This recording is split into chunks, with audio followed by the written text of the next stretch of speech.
ప్రభువైన యేసుక్రీస్తు నామములో అందరికీ వందనాలండి. ఆదికాండం 26:12. ఇస్సాకు ఆ దేశమందున్నవాడై విత్తనం వేసి ఆ సంవత్సరము నూరంతల ఫలము పొందెను. యెహోవా అతన్ని ఆశీర్వదించిన గనక ఆ మనుషుడు గొప్పవాడాయను.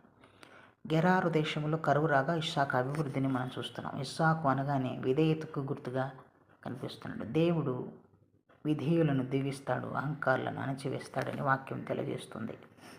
యెహోవా అతనిని ఆశీర్వదించెను గనుక అతడు గొప్పవాడాయను అని మాట కనిపిస్తుంది. దేవుని హస్తం మన మీద లేకపోతే, ఆయన కనుదృష్టి మన మీద లేకపోతే ఎవడు ఎన్ని చేసినా ఫలించలేడు, ఎన్ని చేసినా వ్యర్థమే అవుతుంది. ఆయనకు వేరుగా ఉండి ఫలించటం ఎవరి వలన అవుతుంది?